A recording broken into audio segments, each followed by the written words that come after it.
All right, welcome everybody to another episode of the Big Douglas Show. Today, my guest is Ben Standig, the host of the Standing Room Only podcast and Commanders beat writer for The Athletic. Ben, how are you? Doug, I'm doing great. It's Friday. They've been on the road so much lately that a Friday at home is heaven. I'm not gonna lie, it feels really good to be like, oh, I don't have to run, I don't have to deal with the airport tonight or tomorrow, so I'm in a good space. Are you going out to the game? Are you going out to Dallas for the Thanksgiving game? I will be there. I will be. It is. I'm. I'm not somebody who is always appreciative of uh certain aspects of life or whatever, but in this case, as a kid who grew up for this team, to cover Washington Dallas on Thanksgiving at Jerry World. Dolly Parton's the halftime act, and Okay. it actually happens to be my actual birthday. Oh, wow. It's a lot. I was like, you know what, that's hopefully it's a memorable one. I'm not talking about wins or losses, but just in general. So yeah, I'm kind of excited for that one. Have you been to Jerry World before? Yeah, I was there last year. Yeah. Um, I it's funny because in 2019, um, when Rhiannon was on the beat, she went. It was the last game of the year. We kind of knew everybody was gonna get fired or whatever, so I stayed back to deal with that. The next year was COVID, and then the next year was also still sort of COVID-y, so I just never made it. Then yeah, last year I went. The game's at home this week. I'm curious for like you, what does game day Sunday look like? Um, well, so I try to get there by 10, sometimes even earlier. I mean, it's not like there's a ton to do, but just to get settled and situated, make a coffee run on the way over there. um, and try to get situated. At this point, I mean, look, the game is important because it's the next game, and I know obviously for fans, you people want to win, but obviously, relatively speaking, in the grand scheme of the world right now, it's not that big of a deal because it seems like it's going to be pretty hard for them to make the playoffs. I think the New York Times had it like a 6% chance. Mhm. So that has nothing to do with what I'm doing. It's to say that it's the urgency to get there and do things early. It's more of just getting situated and trying to think what I may write versus like, hey, let me definitively check out the pregame scene, who might not play or uh, things like that. But yeah, try to get in the game mode. I don't have somebody in the media room, saying, okay, everybody put your hands in, 1, 2, 3, team. So you got to psych yourself up a little bit to get ready for the day. Yeah. I did not get, I tried to find today, Ron Rivera had a presser today. I tried to find it. I don't know if they haven't put it out yet. It's not out there. Obviously the quotes are out. What was the vibe out in Ashburn today? Yeah, I mean, the first part of the conversation was sort of the standard stuff. James Smith Williams is going to be out. It's Um, kind of a big loss, right? well, I mean, look, he was their third defensive end, you could say, I guess, when you had Chase Young and Montez Sweat. So now they're down the top three guys. So you're looking at Casey Toohill with, I guess, F.A. Obata might start, or maybe it's Andre Jones, but whatever it is, they're getting thinner and thinner at that spot. So there's that. Alex Arma's out, not the biggest deal in the world, but it means Cole Turner is going to be active. He's been a healthy scratch 2 of the last 3 or 4 weeks. Um, so there's that, and also, of course, Antonio Gibson listed as doubtful with a toe injury. I mean, they said they'll see pregame, but he hasn't practiced at all, and just based on his track record, I'm gonna guess he's out, and that would mean Chris Rodriguez steps into the number 2 role, and then Derek Gore would fill in the Rodriguez spot. So that's kind of the deal in terms of the lineup for Sunday. But in terms of the stuff that you're talking about, the quotes that have been out there, part of the conversation was also about, hey, Ron, we're all kind of talking about what the future is, but how do you deal with that? And he said, look, I don't really think about it. And I guess I somewhat believe that. I mean, I don't know how you can compartmentalize that much. in terms of like, am I going to get laid off, so to speak? Right. But apologies. So it was a lot of questions about that. And part of what he said was, um, He said, "Fuck it. It's been a tough 3 years, basically." Right. was um, that basically, look, I came in here to do a couple things. One was change the culture. Two was find a quarterback, and I think we have done that. Obviously, that's, I don't know. I mean, we'll see about Sam Howell. Clearly, it's promising. On the other hand, yeah, I don't think that was all he was brought in here to do. He was brought in here to win games, and obviously, at this stage, they're going to have a 4 straight years without a winning record. So, look, if many of these people are going to, in his position, are going to sit up there in front of us and say, hey, we're doing the best we can, or we did this, we did that. Wow, Joe Burrow's out for the year. Right. Wow. Okay, I just saw that come across my phone. What? Who posted that? All the main news breakers. Well, there's been a million Carissa Thompson reported it memes today. So I wanted to be like one of them 41 yeah, no, the Schefters and the NFL Network guys. That's obviously a massive deal. But in any event, so look, I think we're all going to talk.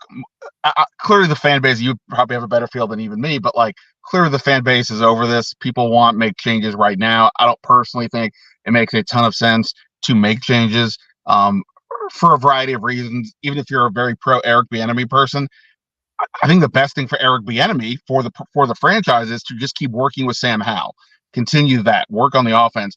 Head coaching responsibilities are significant. You can't just. It's not as easy to do both, especially when you've never done one. And this is the first year as a full-time play caller, so there's that. And I don't know how many people are going to have a lot of stomach for Del Rio in that spot, even though he's been there. So, I think Ron's going to do the best he can to move forward here. But they're in a tough spot. I feel like we're in like some sort of purgatory right now. They're not in the mix to make the playoffs yet. They're too far away from the end of the season to start discussing what next. Yeah, it's interesting with Ron. Do you feel like his fastball has been lessened over the years since he's been in Washington? He has had a lot to go through off the field, not just the product on the field, but there have been a lot of things that have happened since he's been here in Washington. Do you think he's lost some of the edge? Is that where we're at now? Well, look, I do think, and we don't talk about it as much anymore collectively, but like, obviously the cancer situation, he that first year, I think clearly took something out of him, even just from a time perspective, but physically also. But I think we probably have underestimated how much it's taken out of him over the course of time, not just that year, but what it's done to him over time. So I think that's something to consider. Beyond that, I mean, I don't know. I mean, I think he's still pretty fired up. I think, it is a tough deal. We want these people in these positions to speak their mind, to speak the truth. I'm air quoting that because, truth can be a lot of things to different people. You want them to be candid and all that. But then when they are, sometimes we use that against them and say, oh, what the heck can you say that? Or what does that mean? And so then that gets some people to be guarded. Obviously, Ron has had the slip of the tongue a few times where he said things are like, wait, what's going on here? And there was this year in particular, there was the in training camp where he said that some players had reached out to him because they had some issue with Eric Bieniemy in a variety of ways, and that led to some kerfuffle. But I think now there's also a new ownership group. I mean, Dan Snyder, we know the meddlesome ways he had for many years. I don't really think he was that guy the last 3 years. He was busy fighting the various legal battles and all, and then selling the team. But now there is new ownership, right? And I kind of feel like he's been tried to be more on brand, on message, not on brand, but on message, and so on. And I think because of that, maybe from the perception of what you guys see and hear, it is a little more of a dialed back version. So you're not the first person to ask me, has he kind of lost his fastball? But I don't know. I just think that there's maybe a little bit more conscious of what he's saying, and things like that. It sounds like a man that's currently interviewing for a job. Well, I mean, look, Yeah. part of what the Harris Group came in and said was we're going to focus on getting a better relationship with the fan base, reinvigorating that after, a long time of people tuning out this organization, which for reasons we all understand, that they were going to focus on trying to help the team, whatever they can do, and then also try to, refurbish the stadium and things like that. He said the rest of it, they're just going to take their time and try to learn. And I know that behind the scenes, they are doing that, but it's not just learning like what's our salary cap situation going forward, or it's also learning who are the people in charge. Like who are these people? Like we can all sit here and say, Ron's out of here. They're going to blow out the staff. And I would put my money on that. If somebody puts up a Twitter poll and says, what are the options? I would probably pick that one. But at the same point, he is still trying to get to know them. And Ron seems like a pretty decent guy, all things considered. And, Josh Harris being a fan of this team, I assume to a large degree, he and his co-owners are aware of what Ron's had to deal with. But yeah, I mean, Ron is still trying to put forth the best effort he can, but best face on this whole thing to make a good impression. I mean, who doesn't do that with their new boss? So I think that's a lot of it as well, for sure. You mentioned Eric Bieniemy and change in general, and I'm with you. I've been saying this for a while now that I don't see the reason or expect there to be major changes, particularly Ron getting the axe. And if Ron's not getting the axe unless he's forced to put Del Rio out, I don't see him firing Del Rio. It's just not really how he's done it. The interesting thing about Bieniemy is, and Adam Aniba was on the show and really kind of changed my opinion on it. He said, well, it'd be nice for Bieniemy to get a little bit on tape too, how he'd be as a head coach. I'll say this though, trivia time. Do you know when the last time the interim head coach kept the head coaching job? This is for all the guys and gals that want EB to be the coach next year. Do you know that answer? Here in Washington? No, just in the league in general. Oh God. I'll save everybody the dead air time and just say no. I can't think of it off the top of my head. The Jaguars and Doug Marrone. It's like 2002 or something crazy, 2012. At any rate, the concept remains the same. Like if you're really rooting for Bieniemy to get the job, the interim title has not been good for the interim quarterback, for the interim head coach. Let's talk quickly about Shen, his importance in the organization. How far?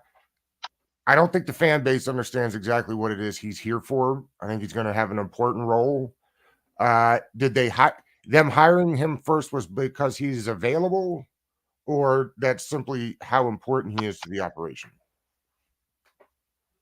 Well, I mean, yeah, I mean, he was available. He's basically in charge of the analytics department. I think his title is like vice president of football strategy, and that's a combination of the in-game stuff to a certain degree, but also the roster building, things along those lines. I think you saw that factored into the trades that were made at the deadline. I felt pretty confident that they were going to make a trade at least at the deadline, but when they hired Shen, now he didn't technically start until after the deadline, but he was the announcement was before the deadline. When that happened, that was said to me, okay, now they're definitely trading somebody. The question is, what were they going to do? And obviously they even did more than I think most of us kind of thought they might. Look, Josh Harris has got to have some sort of, it's a fascinating thing. We can all sit here and say, hey, you got to hire a coach. You got to do this. You got to do that. But how does somebody know how to do that? You at some point have to have somebody there to give you as honest assessment of the situation. Like we just discussed with Rivera. He's saying, hey, I came in here to find a quarterback and reshape the culture. And I think we've done that. If you just go off of his view, maybe we shouldn't make any changes. And that's why you have to have somebody come in who's independent. I don't think I would say I don't think Shen is like. I mean, he may be the only official one, but I'm pretty positive that Harris is talking to all kinds of people to get a feel for, what does he have here and what are the other options if they make changes, things like that. So, yeah, I mean, I think he's important. I don't think he's the definitive answer. I mean, they presumably would hire a general manager, or whomever. So I don't know where Eugene Shen's going to fit on the hierarchy, but it is a sign of the future more than it's a sign of um, staying pat, I guess. The trades that they did make, does that signal to you that the group coming in doesn't feel as confident as where the team is? Say that again.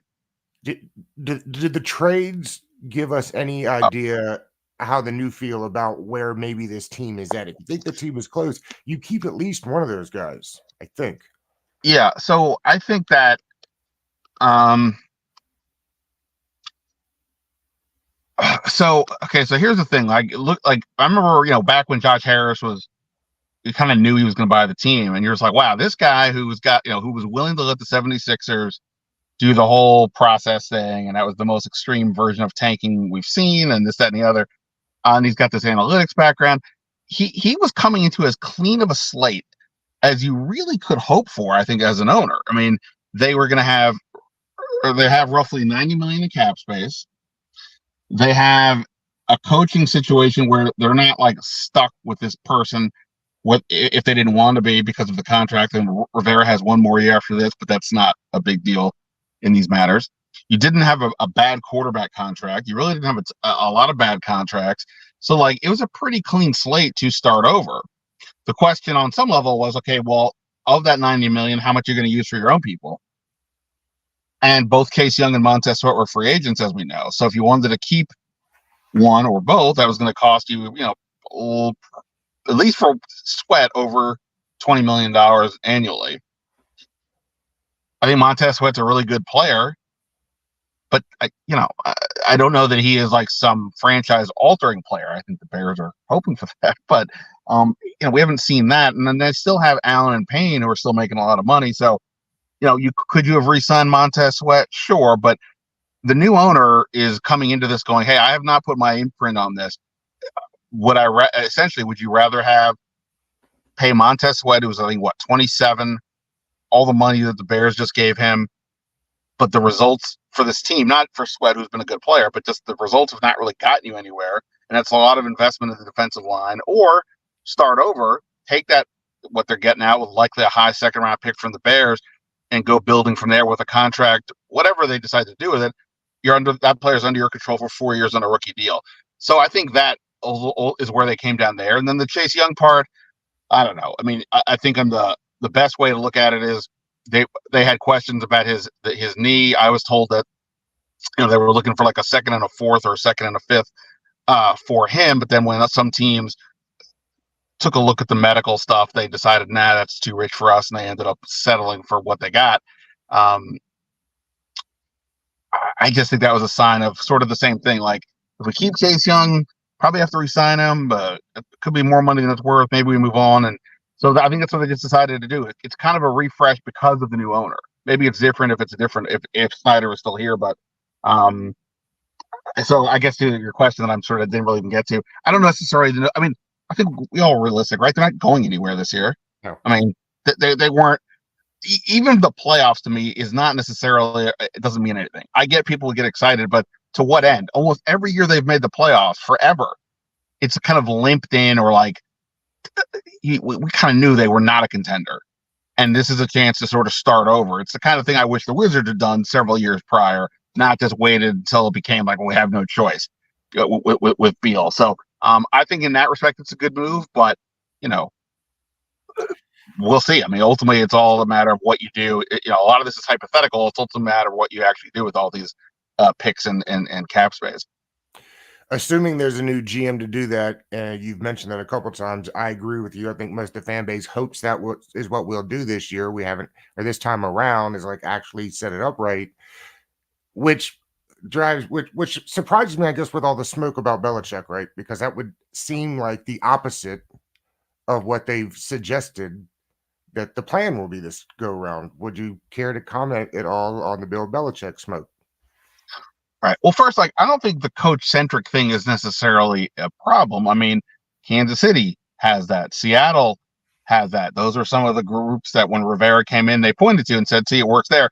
I just feel like in those cases, the GMs are a little bit more stand up on their own. Whereas here, it's clearly Ron has the final say and everybody else is kind of, working under him. And I think that's been sort of the issue. You don't really have, even if somebody has sort of the quote unquote final say, you don't really have two people who are independent. And I think that would be the key going forward. As for the Belichick part, I mean, he's arguably the greatest coach ever. You certainly have to think about it. Should that be available to you? But it doesn't make sense to me for where they're going. And look, I'm not going to sit here and say it's impossible, but I would just note that of all the reports that are coming on about this, none of them are coming from here. Right. They're all coming from elsewhere, which says to me, reading between the lines, that this is coming from the New England side of things. And, obviously Washington's an easy place to look at because we kind of do think that there'll be a change. Also, it's been really easy just to throw everything at Washington for years and just pin on whatever you want from them, and people would probably believe it because of the craziness that was going on in the Snyder era. This is a different era. We still don't know exactly what these guys will do, but it would surprise me greatly if Bill Belichick is brought in here. I mean, again, he's from this area. He is who he is. The resume speaks for itself. Even independent of how things have gone poorly of late. Yeah. But yeah, I would be stunned if that's the way they actually end up going. I said it on Twitter. I said, maybe I'm a donk because I'm thumbing my, kind of pushing my nose up at the idea of the greatest coach of all time coming to Washington. But it really just doesn't feel like the right fit here. And frankly, it doesn't feel like the right fit for him. He's going to be 72 years old. I don't know why you'd want to go to what you would consider, I guess, some sport of a rebuild or a retool at least. That's the thing also. It's like, I understood, like, let's just say Dallas gets rid of Mike McCarthy, which they may do if they don't, make the championship game or whatever. Dallas has been a good team. I mean, their record speak, they're better. They're a better team than Washington is right now, regardless of the head-to-head results coming up here. And they're a team that maybe just needs a little bit more to get over the top. In that respect, I would kind of understand rolling the dice with a Belichick. You're looking at a short window because teams can't always keep the roster they have short. Washington, like I just said, they've got all this cap space and they've got these picks. And, even if Sam Howell is the guy, he's still 23 years old. Like you want to be in a situation where like John Harbaugh is there for 16 years and Mike Tomlin's there for umpteen years and like that. Bill Belichick, what would his shelf life be? 3 years? And even if it works, I don't think that's what you would want from a new owner. Also, Josh Harris is new to the NFL, but he's not new to sports ownership. There is something to be said for, and I know people have made this point lately of hiring a bigger kind of name, somebody who's been there, done that, to give you maybe some more credibility. But I don't know. I mean, I think I would imagine Josh Harris is looking bigger picture. He's not looking for, I have no idea what I'm doing here. I'm not, that a lot of these guys that get these teams are never been in sports. And sure, it's a lot easier to say, hey, I don't know what I'm doing. You, Mr. Super Bowl coach or whatever it is, you do. So you come in here. I just don't feel like that's the vibe here. I'm not saying they're going to hire a, 32-year-old head coach, but I think you've got to think longer term, not just what do we do in the next 3 years. There have been reports out recently about maybe the way that Harris has been reaching out to folk that he trusts from the Sixers and that they may set up the operation similarly. One of the things I love about chatting with you is you cover both football and basketball and are passionate about both sports. Is it in the end, is a front office the same as any other front office? Is it reasonable to expect that you can reach out to basketball folks to figure out how to put together a football front office?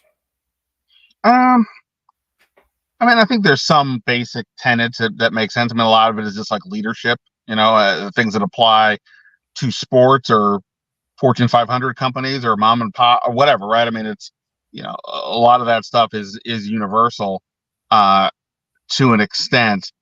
The beyond that, the nature of the sports are just very different. Obviously, right? In the NBA, it's all about getting one or two or three guys who are at the peak, the high on the list of the better players.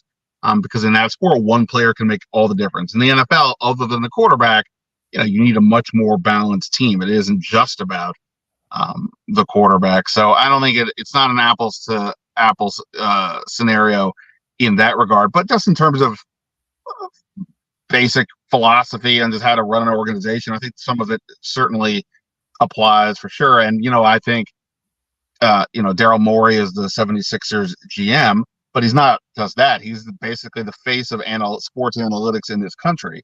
It wasn't surprising when Eugene Chen, when you look at his resume and it says, oh, he went to the Sloan, he spoke at the Sloan conference, the big, again, analytics gathering that Daryl Morey started several years ago. Of course he did. I mean, I'm sure Josh Harris said, hey, who do you know? Because it isn't just basketball there. It's just sports overall. Who do you know in that space? That would be interesting. And I imagine Shen would have been a name perhaps that came up. So I think from that perspective, yes, but not like, what you need to do definitively for football, but it's just more broad stuff.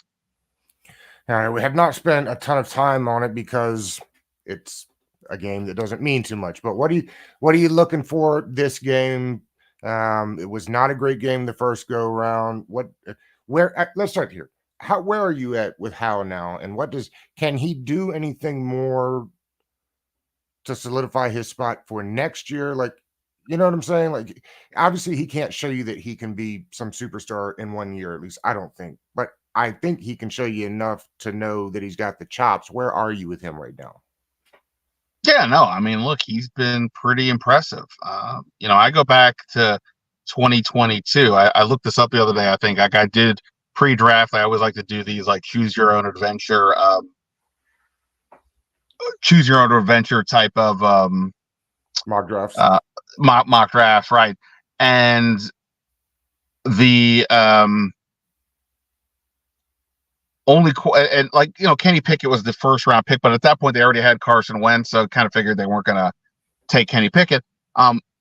Sam Howell was really the only other quarterback I liked.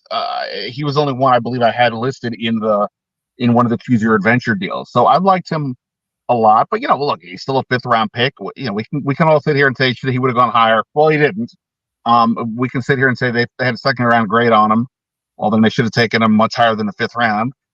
That's right. But there's a lot to like. I mean, he's got a big arm, he's got mobility, and I think probably the biggest thing is what he's shown this year is that grit. That really is impressive, and to that end, I think he's shown us a lot. And then some of the throws are just ridiculous. I mean, the daringness to take them, to attempt to throw, then the accuracy to pull them off, wildly impressive. And this is all while getting pummeled, as we know, for the first 7 weeks in particular. And he stood in there and he didn't flinch and he didn't get happy feet in the pocket. I think there's a lot to like. Am I willing to say he's the answer? We can stop looking. No, but it's heading in that way. I would be surprised at this point if he isn't the starting quarterback next year. Now, again, we don't know who's going to make that ultimate decision, and maybe that person's like, it's not what I want at quarterback, and they move on. But between the fact he's played well and he's a super cheap contract, I think these are kind of no-brainers to have him pencil him in that spot.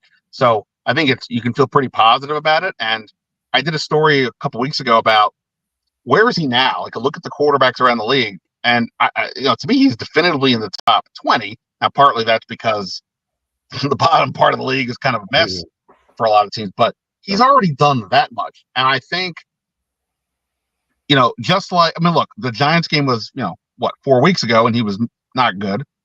The 3 games since, he's been really good. So these things can change quickly, but let's look at the end of the season here. Like they're going to face much tougher teams than they have for the most part this season, particularly on defense, and therefore, I think that means a lot to what he'll be perceived as. So it's definitely trending in the right direction, and I would be, I get why fans would be happy about him, and I think that's a good justification. So we'll see.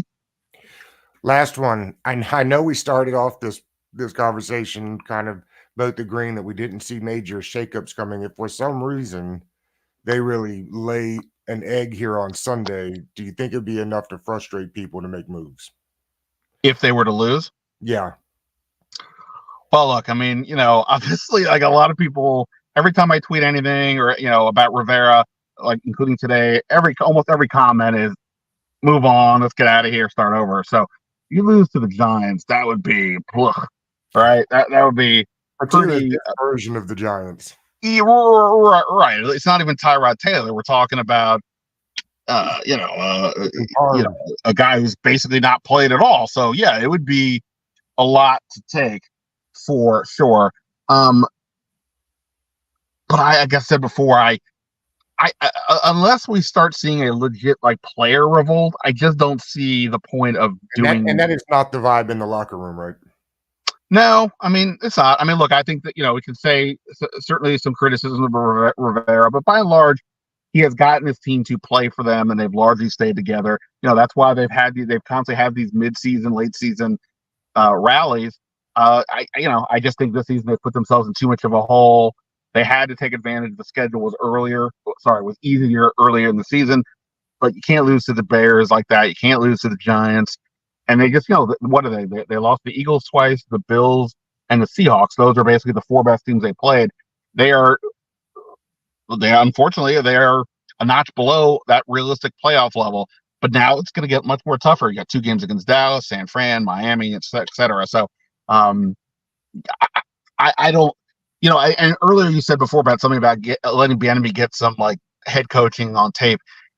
I don't even really know what that means. You can't. The NFL, it's like a cruise ship. You can't just turn it around easily. And if people are going to point to the Raiders because they're 2-0 with an interim, yeah, I don't know all their circumstances. They also play 2 lousy teams.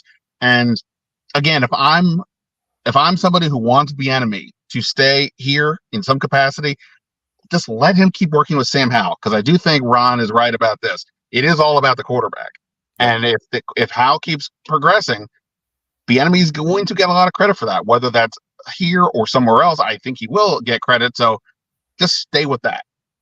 And just that's how people complain, and I get it, but I would most logically stay with Rivera almost regardless. I agree with you. What do you think the score looks like on Sunday? Oh boy. Look, I just don't want to have to feel like I gotta rub my eyes with alcohol after it's over. I mean, if Washington comes out and does what they should do, and the offense looks like it's looked the last few weeks, 24-10, something like that for Washington. If it's anything kind of a nail biter, win or lose, that's just not going to be a good look, most likely. And we'll see. But yeah, I would think they should win. I can't even contemplate a world where they don't. But stranger things have happened. What's the weather supposed to be like Sunday? Do you know? I think it's supposed to be like the way it's kind of been most of the week so far. Pretty nice fall weather. I don't recall seeing any rain in the forecast. So yeah, it should be pretty good. I mean, I don't know how many of your listeners are going to go out there, but yeah, I think from that perspective, it should be a good day. Good. All right, buddy. I appreciate it. Thank you for taking some time in the car today to do a little live hit. So always fun chatting with you. I appreciate it. Yeah, man. Appreciate it.